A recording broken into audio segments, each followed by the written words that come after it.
Good morning जय हिंद दोस्तों, कैसे हो आप सभी? बताइए कमेंट बॉक्स में कैसे हो। मुझे उम्मीद है अच्छे होंगे, स्वस्थ होंगे और अपनी तैयारी को नियमित रूप से जारी रखते हुए सशक्त कर रहे होंगे। जैसा कि आप स्क्रीन पर देख पा रहे हो, आज मैं आपके लिए एक इम्पोर्टेंट सीरीज आज से शुरू करने जा रहा हूँ। एम लक्ष्मीकांत की ये पॉलिटी की जो भारतीय राजव्यवस्था के टाइटल के नाम से बुक है, ये मैं आज से शुरू करने जा रहा हूँ आपके लिए। और इसका मैं इस क्लास में लगातार इस क्लास में छठवां संस्करण देखूँगा आपके सामने और नियमित रूप से डेली क्लासें लाता रहूँगा। तो आप सभी से यही कहूँगा कि आप सभी मेरे साथ सभी क्लासों को नियमित रूप से देखना, क्योंकि these classes are going to prove very important for all civil service exams and other competitive exams, so I request all of you to watch all the classes till the end। तो और मैं आप सभी से क्या कहूँ इस book के बारे में, जितना कहूँगा उतना कम है, क्योंकि यह अपने आप में विश्व प्रसिद्ध बुक है। याद रखना, आपने अगर मेरे साथ ये सभी क्लासें नियमित रूप से देख ली या कर ली, अच्छी तरह से कर ली ईमानदारी के साथ, तो पॉलिटी का कोई भी किसी भी एग्ज़ाम का कोई भी क्वेश्चन हो, आप आप आप उस क्वेश्चन को कर ना सको, ऐसा नहीं हो सकता। आप निश्चित ही उस क्वेश्चन को बहुत ही आसानी के साथ कर लोगे। तो आज की जो क्लास है इसमें मैं इसके सिलेबस के बारे में डिस्कस करूँगा आपके सामने कि ये जो लक्ष्मीकांत की पॉलिटी की बुक है, इसका सिलेबस क्या कहता है और इसमें हम क्या क्या पढ़ेंगे और कितने टॉपिक हैं, इसमें सब कुछ बताऊँगा डिटेल से। आपको बता दूं कि इस क्लास में, इस बुक में जो है कुल 80 चैप्टर हैं। 80 चैप्टरों को मैं आपके सामने कंप्लीट करूंगा। जितनी क्लासें लगेंगी उन सभी क्लासों को आपके सामने लाऊंगा, और उसके बाद इसमें कुछ एंड में इम्पोर्टेंट क्वेश्चंस भी दिए हुए हैं, उन सभी को भी मैं आपके सामने डिस्कस करूँगा और बीच बीच में भी आपके लिए क्वेश्चन लाता रहूँगा। तो इसके बारे में अब हम इसकी विषय सूची को जानते हैं कि पहले भाग, मतलब इसको जो ये जो बुक है इसको इन्होंने कुल 11 भागों में बांटा है। जो 80 चैप्टर हैं उनको 11 भागों में बांटा है। आप ये मत समझ लेना कि भाग ये संविधान के जो 22 भाग हैं उस हिसाब से बांटा है, नहीं। जो इसके कुल 80 चैप्टर हैं उन सभी 80 चैप्टरों को भाग 1, 2, भाग 3, 4 इस हिसाब से कुल 11 भागों में बांटा है। तो इसके बारे में देखते हैं, इसका संवैधानिक ढांचा और ये सभी देखते हैं। इसका जो पहला चैप्टर हम पढ़ेंगे इसमें, वो इसकी ऐतिहासिक पृष्ठभूमि से संबंधित पढ़ेंगे, यानी हिस्टोरिकल बैकग्राउंड से। और इसमें कंपनी का शासन, ताज का शासन, ये सभी डिटेल से देखेंगे। दूसरा चैप्टर जो होगा इसमें, वो संविधान के निर्माण से संबंधित होगा कि संविधान की मांग कैसे हुई, उसका गठन, उसकी कार्य प्रणाली, समितियां, और ये सभी सेकंड चैप्टर में देखेंगे। और इसका चैप्टर थर्ड होगा, उसमें संविधान की जो विशेषताएं, प्रमुख जो विशेषताएं होंगी वो सभी चैप्टर थर्ड में देखेंगे। और इसमें संविधान की विशेषता, आलोचना जो कुछ भी होंगी सभी। और आगे इसमें चैप्टर 4 होगा। चैप्टर 4 में संविधान की जो प्रस्तावना है उसके बारे में जानेंगे। प्रस्तावना, उसके मुख्य तत्व, मुख्य शब्द और उसके महत्व, सब कुछ जानेंगे चैप्टर 4 में। आगे उसके बाद जो चैप्टर 5 है उसमें देखेंगे यूनियन एंड इट्स टेरिटरी, यानी संघ एवं इसके राज्य क्षेत्र और उस संसद की शक्ति संबंधित सब कुछ, आदान प्रदान जो कुछ होता है सब कुछ देखेंगे चैप्टर 5 में।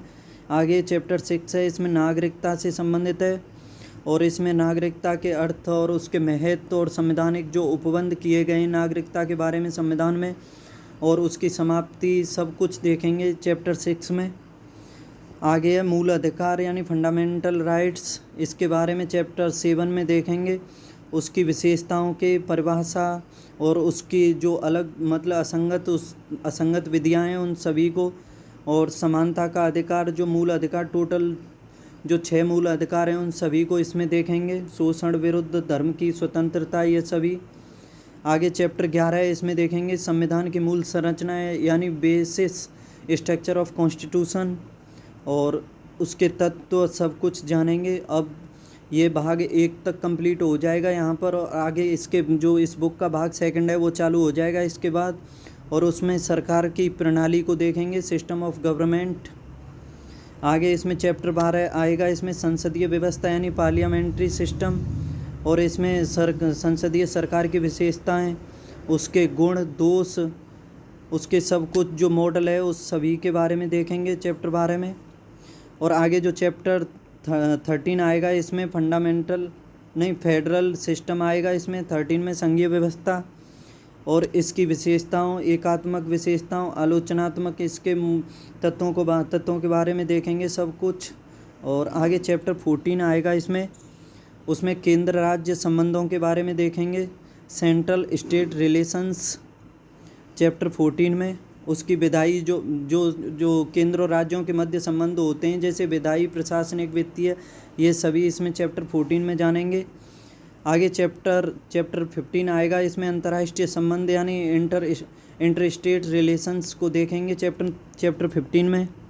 जैसे जल विवाद होता है, अंतर्राष्ट्रीय परिषदें, ये सभी इसमें चैप्टर 15 में देखेंगे। आगे इसमें आएगा चैप्टर 16 आपातकालीन जो प्रावधान होंगे यानी इमरजेंसी प्रोविजंस, जैसे राष्ट्रीय आपातकाल, राष्ट्रपति शासन, वित्तीय आपातकाल और उससे संबंधित सभी आलोचनाओं और तथ्यों, विशेषताओं सभी के बारे में देखेंगे। आगे अब यहाँ पर भाग सेकंड समाप्त हो जाएगा, तो यहाँ से भाग जो है थर्ड स्टार्ट होगा। भाग थर्ड में देखेंगे हम सेंट्रल गवर्नमेंट के बारे में यानी केंद्र सरकार के बारे में। और भाग थर्ड में स्टार्ट होगा राष्ट्रपति भाग चैप्टर 17 से राष्ट्रपति के बारे में, उसके निर्वाचन, शपथ, शर्तें, महाभियोग, उसकी शक्तियाँ, कर्तव्य, वीटो, अध्यादेश, क्षमादान, संवैधानिक स्थिति, सब कुछ जानेंगे इसमें चैप्टर 17 में राष्ट्रपति के बारे में। उसके बाद 18 स्टार्ट हो जाएगा उपराष्ट्रपति यानी वाइस प्रेसिडेंट, इसकी शपथ, निर्वाचन, रिक्तता, शक्तियाँ, सब कुछ जानेंगे, तुलनाएं अलग राष्ट्रपतियों के बारे में। आगे चैप्टर 19 में आएगा प्राइम मिनिस्टर, प्रधानमंत्री, उसकी नियुक्ति, शपथ, पदावधि, वेतन, शक्तियाँ, उसकी भूमिका, संबंध, सब कुछ जानेंगे उसके बारे में। आगे फिर चैप्टर 20 स्टार्ट होगा, केंद्रीय मंत्रिपरिषद यानी सेंट्रल काउंसिल ऑफ मिनिस्टर्स, इसमें जानेंगे संवैधानिक प्रावधान, उसके सलाह और इसकी जो मंत्रियों की सलाह की प्रवृत्ति जो होती है, सब कुछ जानेंगे इसमें। मंत्रिपरिषद की संरचना, मंत्रिमंडल, सब कुछ जानेंगे इसमें। और आगे आएगा इसके बाद चैप्टर 21 मंत्रिमंडलीय समितियों के बारे में, कैबिनेट कमिटीज और इन सभी की विशेषताओं और इनकी सूची और ये क्यों बनी थी, इनके क्या कार्य थे, क्या समूह, इन मंत्रियों के समूहों के बारे में सब कुछ जानेंगे इसमें। और आगे चैप्टर 22 आएगा, इसमें संसद आएगा यानी पार्लियामेंट। उसके बाद इसमें इसके गठन, दोनों सदनों की संरचनाएं, सब कुछ, चुनाव प्रणाली, पीठासीन अधिकारी, संसद नेता, कार्यवाही, संयुक्त बैठक, बजट, सब कुछ इसमें देखेंगे। और आगे आएगा फिर चैप्टर 23, इसमें देखेंगे संसदीय समितियां यानी पार्लियामेंट्री कमिटीज, ये 23 चैप्टर आएगा इसमें। और इसके वर्गीकरण, वित्तीय समितियां, विभागीय स्थायी समितियां, जांच समितियां, अस्थायी समितियां, सब कुछ देखेंगे इसमें। आगे चैप्टर 24 आएगा, इसमें देखेंगे हम संसदीय मंच यानी पार्लियामेंट्री फोरम्स के बारे में देखेंगे इसमें, मंच की स्थापना, मंच के उद्देश्य, फोरम का संगठन, सब कुछ देखेंगे। आगे 25 चैप्टर आएगा, इसमें संसदीय समूह, पार्लियामेंट्री ग्रुप्स, इसमें देखेंगे सब कुछ, यह कैसे बने, इनका गठन कैसे हुआ, उद्देश्य क्या, कार्य क्या, इन सभी के सब कुछ देखेंगे।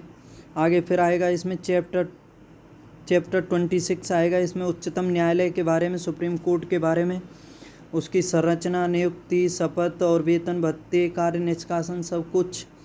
फिर इसके बाद चैप्टर 27 आएगा, न्यायिक समीक्षा के बारे में, इसमें सब कुछ देखेंगे, न्यायिक समीक्षा से संबंधित, उस न्यायिक समीक्षा का अर्थ, समीक्षा का महत्व, न्यायिक समीक्षा के संवैधानिक प्रावधान, सब कुछ देखने वाले हैं इसमें।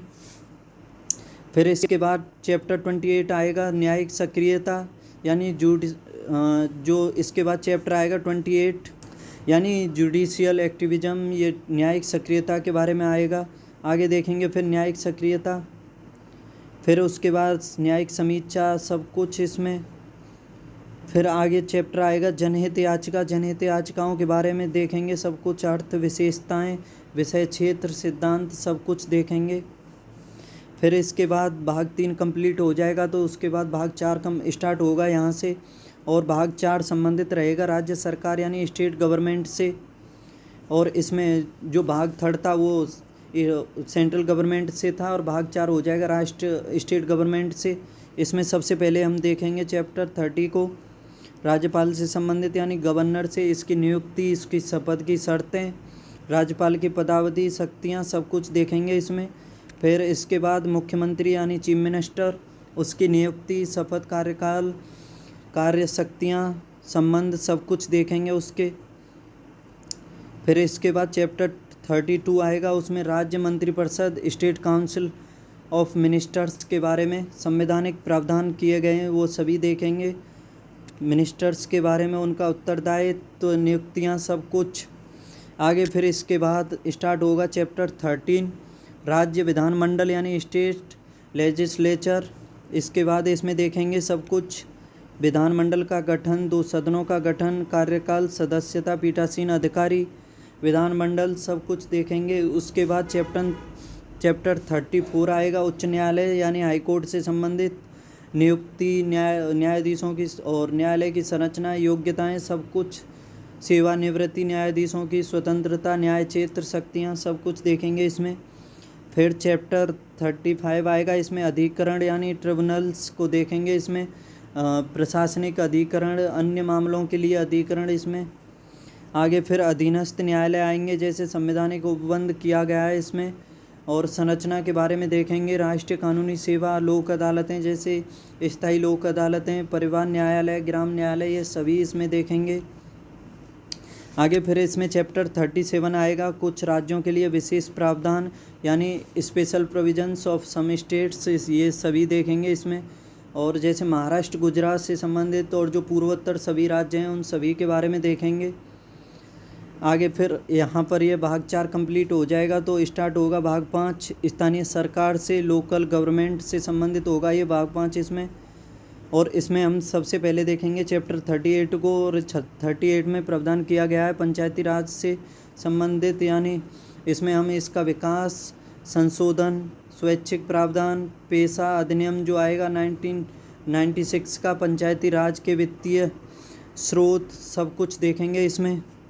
आगे फिर यहाँ पर चैप्टर 39 आएगा, उसमें नगर निगम यानी म्यूनसिपलिटीज़ के बारे में देखेंगे, जैसे नगर निकायों का विकास, 92 का जो 74वां संविधान संशोधन हुआ था, नगर पालिका, सब कुछ देखेंगे इसमें। फिर यहाँ पर भाग 5 कंप्लीट हो जाएगा, भाग स्टार्ट होगा 6, तो इसमें केंद्र शासित प्रदेश और विशेष क्षेत्र के बारे में देखेंगे, union territories and special areas के बारे में देखेंगे इसमें। और चैप्टर 40 आएगा, इसमें केंद्र शासित प्रदेश के बारे में, उनका गठन, प्रशासन, विशेष उपबंध, सब कुछ देखने वाले हैं। फिर 41 आएगा, अनुसूचित एवं जनजातीय क्षेत्र से, शेड्यूल्ड एंड ट्रिब्यूनल एरियाज, सब कुछ देखेंगे इसमें।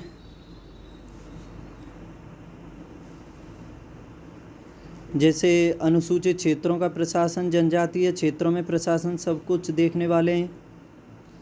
और फिर यहाँ पर भाग 6 कंप्लीट हो जाएगा तो 7 स्टार्ट होगा, यहाँ इसमें देखेंगे संवैधानिक निकाय यानी कॉन्स्टिट्यूशनल बॉडीज। और इसमें सबसे पहले स्टार्ट करेंगे हम चैप्टर 42 में निर्वाचन आयोग को, इसकी संरचना, स्वतंत्रता, शक्ति, कार्य, सब कुछ देखेंगे इसमें। फिर इसके बाद 43 चैप्टर आएगा, यह संघ लोक सेवा आयोग यानी यूनियन पब्लिक सर्विस कमीशन यानी यूपीएससी से संबंधित होगा, इसकी संरचना, निष्कासन, स्वतंत्रता, कार्य सीमाएं, सब कुछ देखने वाले हैं चैप्टर 43 में। इसके बाद देखेंगे इसमें 44 चैप्टर को, जो राज्य लोक सेवा आयोग यानी स्टेट पब्लिक सर्विस कमीशन से संबंधित होगा, यानी एसपीएससी, जैसे पीसीएस, सभी यूपीपीएससी के जितने भी सभी एग्ज़ाम होते हैं। और इसमें संरचना, निष्कासन, स्वतंत्रता, कार्य सीमाएं, भूमिका, सब कुछ देखेंगे इसमें। आगे फिर चैप्टर 45 आएगा, इसमें वित्त आयोग से संबंधित देखेंगे, फाइनेंस कमीशन, इसकी संरचना, कार्य, सलाहकार, भूमिका, सब कुछ देखेंगे इसमें।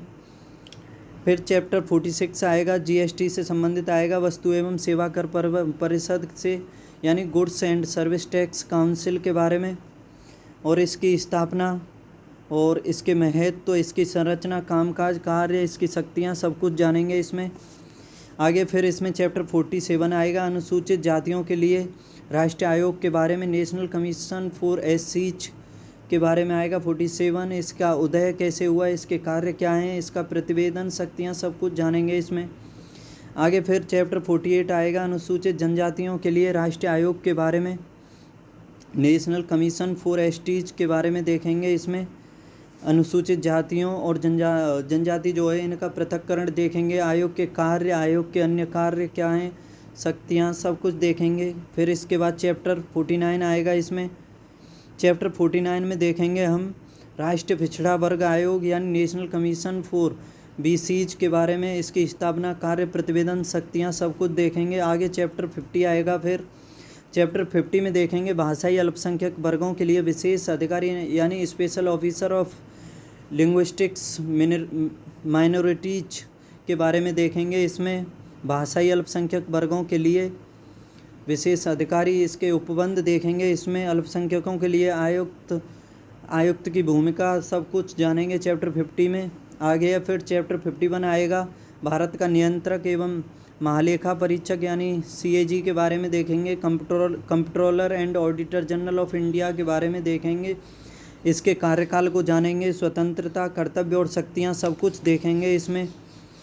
फिर आएगा चैप्टर 42 भारत के महान्यायवादी से संबंधित अटॉर्नी जनरल ऑफ इंडिया, इसकी नियुक्ति, इसका कार्यकाल, कार्य एवं शक्तियाँ, इसकी मर्यादाएं, महाधिवक्ता, सब कुछ देखने वाले हैं इसमें।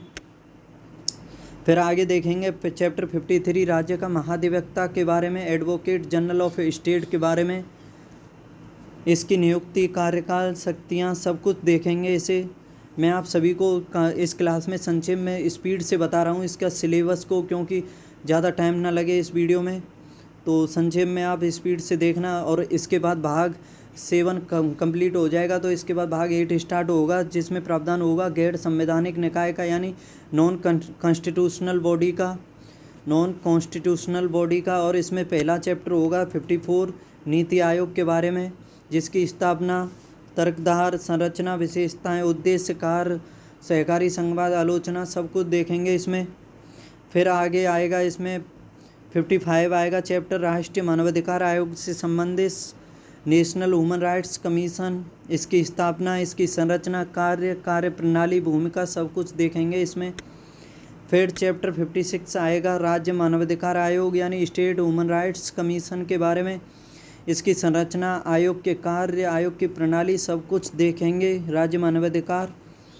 फिर देखेंगे इसमें 57 चैप्टर आएगा केंद्रीय सूचना आयोग के बारे में, जिसमें केंद्रीय सूचना आयोग यानी सेंट्रल इंफॉर्मेशन कमीशन, जिसकी संरचना, कार्यकाल एवं उसकी शर्तें, शक्तियाँ, सब कुछ देखेंगे। फिर 58 चैप्टर आएगा जो राज्य सूचना आयोग यानी स्टेट इंफॉर्मेशन कमीशन से संबंधित होगा, और इसकी संरचना, कार्यकाल एवं शर्तें, शक्तियाँ, और जो संशोधन, सूचना अधिकार संशोधन, सब कुछ देखेंगे इसमें। फिर इसके बाद 57 आएगा, वो 59 आएगा। ये जो 59 है इसमें केंद्रीय सतर्कता आयोग सेंट्रल विजिलेंस कमीशन का प्रावधान होगा। इसमें इसकी स्थापना, संरचना, संगठन, कार्य क्षेत्र, कार्य प्रणाली, सब कुछ देखेंगे। आगे आएगा केंद्रीय अन्वेषण ब्यूरो, इसकी स्थापना कैसे हुई, सब कुछ जानेंगे। संगठन, CBI का संगठन और इसका गठन, कार्य और प्रावधान, सब कुछ। आगे फिर चैप्टर 61 आएगा लोकपाल एवं लोकायुक्त से संबंधित, इसकी स्थिति, लोकपाल, सब कुछ देखेंगे, इसका अधिनियम। आगे फिर चैप्टर 62 आएगा, इसमें राष्ट्रीय अन्वेषण अभिकरण से नेशनल इन्वेस्टिगेशन एजेंसी यानी NIA के बारे में, सब कुछ जानेंगे। इसकी स्थापना कैसे हुई, जैसे मुंबई हमला हुआ उसके बाद या क्या हुआ, कि ये सभी सब कुछ जानेंगे इसके बारे में। आगे फिर चैप्टर 63 आएगा, इसमें राष्ट्रीय आपदा प्रबंधन प्राधिकरण से संबंधित नेशनल डिजास्टर मैनेजमेंट अथॉरिटी यानी NDMA के बारे में, इसकी स्थापना, उद्देश्य, कार्य, सब कुछ। फिर यहाँ पर भाग 9 इसका कंप्लीट हो जाएगा, तो इसके बाद भाग 8 कंप्लीट हो जाएगा तो भाग 9 स्टार्ट होगा। इसमें प्रावधान है अन्य संवैधानिक आयाम से संबंधित, यानी इसमें जो भाग 9 है इसमें प्रावधान किया गया है अदर कॉन्स्टिट्यूशनल डायमेंशंस का, इसमें देखेंगे। सबसे पहले देखेंगे इसमें चैप्टर 64 सहकारी समितियों को यानी कोऑपरेटिव सोसाइटीज़ के बारे में, इसके प्रावधान, इसका संशोधन जो हुआ था वो सभी देखेंगे। आगे देखेंगे 65 चैप्टर आएगा, जिसमें राजभाषा से संबंधित होगा यानी ऑफिशियल लैंग्वेज से संबंधित, इसकी क्षेत्रीय भाषाएं भी देखेंगे, इसमें इसके विशेष निर्देश होंगे वो सभी देखेंगे, दर्जा देखेंगे, सब कुछ। आगे चैप्टर 66 आएगा लोक सेवाओं से संबंधित। जो ये लोक सेवाएं होंगी पब्लिक सर्विस से संबंधित, इसमें सभी उपबंध टिप्पणियाँ सब कुछ देखेंगे। फिर चैप्टर 67 आएगा, इसमें जो सरकार के अधिकार तथा दायित्वों से संबंधित होगा यानी rights and liabilities of the government, ये सभी देखेंगे। इसमें ये संपत्ति, सरकार विरुद्धवाद, सब कुछ देखने वाले हैं। इसमें आगे देखेंगे 68 चैप्टर विशिष्ट वर्गों से संबंधित विशेष प्रावधान होंगे। इसमें special provisions relating to certain classes, सब कुछ देखने वाले हैं। इसमें प्रावधान का औचित्य, आधार, प्रावधान के अंग। आगे फिर यहाँ पर चैप्टर 9 कंप्लीट हो जाए, वो भाग 9 कंप्लीट हो जाएगा तो भाग 10 स्टार्ट होगा। इसमें राजनीति, गतिशीलता, पॉलिटिकल डायनामिक्स को देखेंगे इसमें। और इसमें पहला चैप्टर होगा 69 राजनीतिक दल यानी पॉलिटिकल पार्टीज, इन सभी का अर्थ और प्रकार और इनकी दल व्यवस्था जो होती है राज्य स्तरीय और राष्ट्रीय स्तरीय, सब कुछ जानेंगे इन सभी के बारे में। और फिर आगे चैप्टर 70 आएगा, इसमें देखेंगे क्षेत्रीय दलों की भूमिकाओं के बारे में, रोल ऑफ रीजनल पार्टीज, ये सभी देखने वाले हैं चैप्टर 70 में। इन सभी की विशेषताएं, इन सभी का वर्गीकरण, सब कुछ देखेंगे। आगे आएगा चैप्टर 71 निर्वाचन यानी इलेक्शन से संबंधित, इसकी व्यवस्था, इसका तंत्र, इसकी प्रक्रिया, सब कुछ। फिर 72 आएगा चुनाव आयोग यानी इलेक्शन लॉज से संबंधित, चुनाव कानून यानी इलेक्शन लॉज से संबंधित आएगा।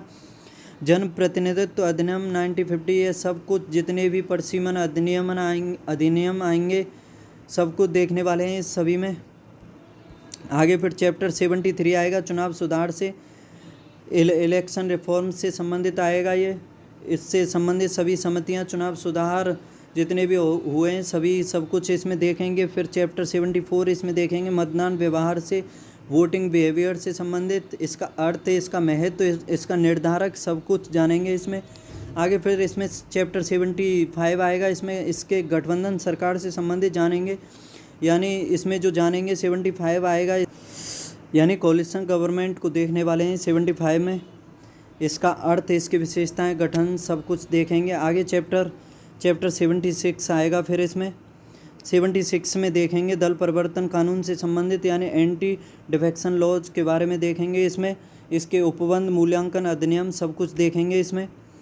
आगे फिर इसमें चैप्टर 77 आएगा दबाव समूह से संबंधित यानी प्रेशर ग्रुप्स के बारे में, इसकी तकनीक, अर्थ, दबाव समूह, सब कुछ देखेंगे। आगे फिर चैप्टर 78 इसमें राष्ट्रीय एकता, नेशनल इंटीग्रेशन के बारे में आएगा, इसकी जो एकता अभिप्राय, एकता अवरोध परिषद, सब कुछ, फाउंडेशन, सब कुछ देखने वाले हैं। आगे फिर 79 आएगा, इसमें विदेश नीति यानी फॉरेन पॉलिसी के बारे में आएगा, फॉरेन पॉलिसी के बारे में।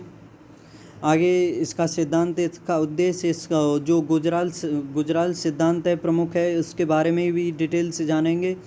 और परमाणु सिद्धांत के बारे में सब कुछ देखेंगे इसमें। विदेश जोड़ो, मध्य एशिया जोड़ो नीति, एक्ट ईस्ट नीति, सब कुछ देखेंगे इसमें। फिर यहाँ पर भाग 10 जो है कंप्लीट हो जाएगा तो उसके बाद भाग 11 को देखेंगे। इसमें जो है संविधान की कार्यप्रणाली के बारे में प्रावधान किए गए हैं, वर्किंग ऑफ कॉन्स्टिट्यूशन। आगे इसमें 80 चैप्टर आएगा तो इसमें संविधान की कार्यप्रणाली की समीक्षा करने के लिए राष्ट्रीय आयोग जो है उसके बारे में देखेंगे, national commission to review the working of the constitution, ये सभी देखेंगे इसमें। इसके कार्य, इसके जो संविधान के कार्यकरण के 50 वर्ष, वो सभी आयोग के मत, आयोग की सिफारिशें। तो यहाँ पर ये समझो ये बुक जो है 80 चैप्टर होने के बाद कंप्लीट हो जाएगी। उसके बाद ये महत्वपूर्ण कुछ संक्षेप में परसिस्टी अपेंडिक्स दिए हुए हैं, इन सभी के बारे में देखेंगे। जैसे ये शॉर्ट में दिया हुआ है, जैसे परसिस्टी फर्स्ट में संविधान के अनुच्छेद 1 से लेकर के 395 तक, ये आपके सामने बाद में डिस्कस करूँगा। फिर सेकंड में संघ राज्य सूची, संघ सूची, राज्य सूची और समवर्ती सूची, ये सभी जो हैं इस सभी के बारे में। फिर वरीयता क्रम के बारे में देखेंगे कि पदों का कौन पहले, दूसरे, तीसरे, उस हिसाब से कि हाईएस्ट, लोएस्ट, उस हिसाब से देखेंगे। फिर संविधान संशोधनों को एक नज़र में देखेंगे। फिर उसके बाद देखेंगे राष्ट्रपति, उपराष्ट्रपति और प्रधानमंत्री से संबंधित महत्वपूर्ण। फिर राष्ट्र आयोग के अध्यक्षों के बारे में देखेंगे। फिर आगे देखेंगे इसमें राज्य व्यवस्था संबंधी कुछ यूपीएससी के प्रश्न थे, वो सभी डिस्कस करूँगा। और फिर अभ्यास प्रश्न सब कुछ ये समझ लो कि कंप्लीट करके दूंगा आप सभी को इस सीरीज़ में। तो आप तो सभी मेरे साथ ये सभी क्लासें नियमित रूप से लेते जाना और अपनी तैयारी को सशक्त करते जाना। तो आज ये सिलेबस मैंने आपसे डिस्कस किया, कल इसकी क्लास में पहली क्लास से इसकी स्टार्टिंग करूँगा। उसमें हम संवैधानिक जो पृष्ठभूमि है उस सभी के बारे में देखेंगे, ठीक है। तो मेरी आप सभी से यही राय है कि आप सभी नियमित रूप से पढ़ते जाना बस। और आपको देखो ये एक और संक्षेप में बता देता हूँ कि जो संवैधानिक ढांचा है उसके अंतर्गत देखो ये कुछ महत्वपूर्ण तथ्य हैं, महत्वपूर्ण पॉइंट हैं, ये समझ लो एक मोटे रूप में कि जैसे ये संवैधानिक ढांचा है यानी कॉन्स्टिट्यूशनल फ्रेमवर्क है। तो इसमें देखो ये पहला है ऐतिहासिक पृष्ठभूमि पढ़ेंगे इसमें। उसके बाद देखो ये संविधान का निर्माण कैसे हुआ ये सभी जानेंगे, और संविधान की प्रमुख विशेषताएं, संविधान की प्रस्तावना, और फिर आगे देखेंगे संघ एवं इसका राज्य क्षेत्र, नागरिकता, मूल अधिकार, राज्य के नीति निर्देशक तत्व, मूल कर्तव्य, संविधान का संशोधन करना, संविधान की मूल विशेषताएं। तो समझ लो ये संविधान ढांचा है जो मेन है, इसमें कुछ भी नहीं हो सकता है। तो ये सभी पढ़ेंगे, ठीक है। और फिर ये आगे स्टार्ट कर दूंगा मैं चैप्टर फर्स्ट से पहली क्लास में ऐतिहासिक पृष्ठभूमि यानी हिस्टोरिकल बैकग्राउंड के बारे में ये सभी पढ़ेंगे। कंपनी का शासन, सम्राट का शासन, जितने भी एक्ट आए सब कुछ इसमें पढ़ने वाले हैं। तो ठीक है, आज की क्लास को मैं इतना ही रखता हूँ। कल मिलेंगे पहली क्लास के साथ, तब तक पढ़ते रहिए, हंसते रहिए, खेलते रहिए, मुस्कुराते रहिए। अगर वीडियो अच्छी लगी हो तो लाइक शेयर ज़रूर कीजिए। अगर चैनल को सब्सक्राइब नहीं किया है तो प्लीज़ चैनल को सब्सक्राइब करें, अपने दोस्तों के बीच शेयर करें। ओके, अगली पहली क्लास में मिलते हैं कल, तब तक के लिए बाय।